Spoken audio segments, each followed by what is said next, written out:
What's up, everybody? Welcome back to my channel.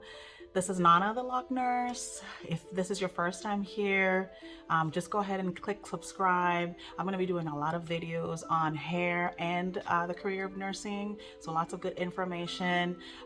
Click subscribe so you don't miss out on any of those videos, any of that information, and also hit the notification bell so that you know when I post something new. Now, I've been a nurse for 11 years. Oh my gosh, I can't believe it's been 11 years since I've been a nurse. And probably 10 out of those 11 years, I worked the night shift. So today's video is going to be about how to survive your night shift. Really all the things that you should be doing before, during, after your shift in order to stay semi-sane, because you can't be completely sane if you're going to be doing night shift. I'm telling you that right now. So let's get going. I have about 9 strategies that I have kind of gathered by doing night shift for so many years that I think were very helpful for me, and I hope will be very helpful for you. So the very first one is before your first night shift, before your first shift, you should take a nap. It's really hard to do that because you've slept pretty much all night the night before, and then you're gonna have to try to make yourself go to sleep during the day before that first night shift. Take a nap. Make yourself go to sleep somehow. Another thing that you might want to be thinking about is trying out some new just over-the-counter sleep aids, and I'll talk about that a little bit later. But you need to take a nap before you go on that first night that you work.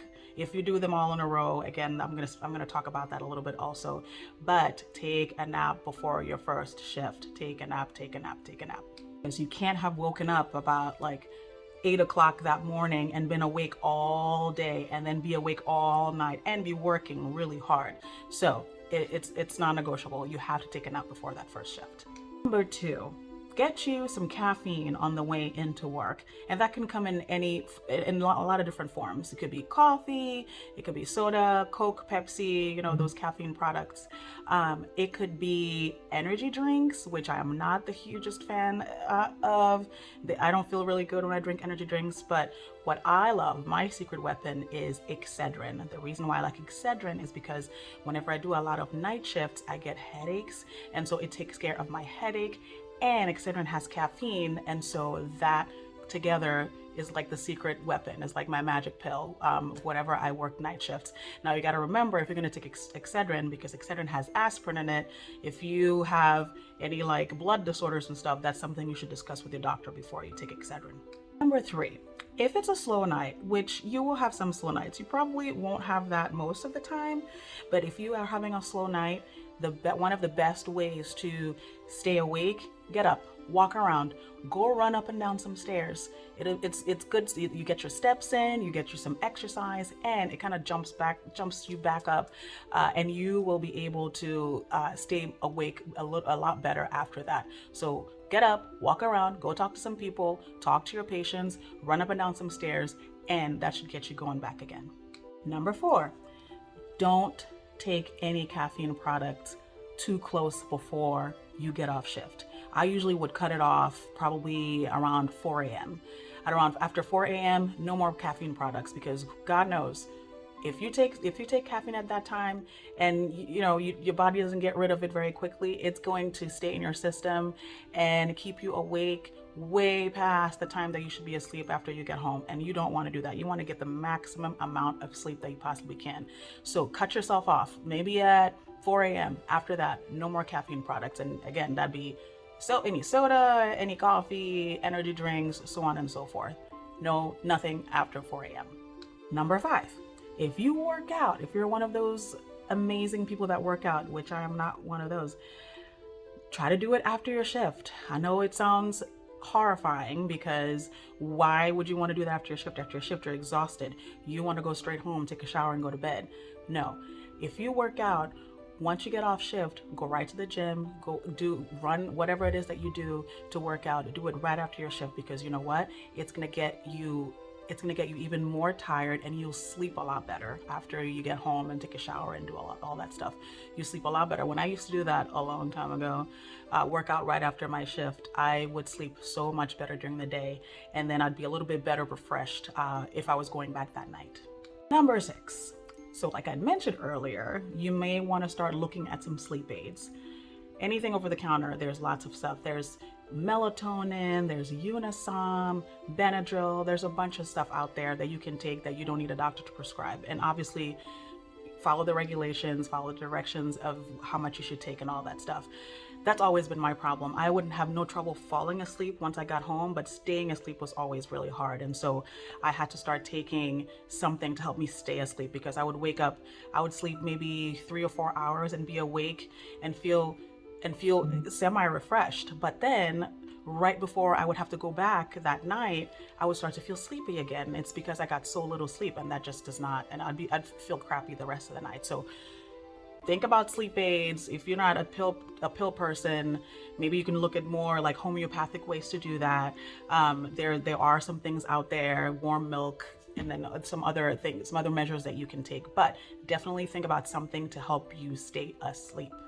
Number 7, after you are done with your night shift, when you're going home, now this also depends on where you live. If you live in an area where you have to drive everywhere, there are obviously in places where you take public transportation, you take a bus or a train or whatever.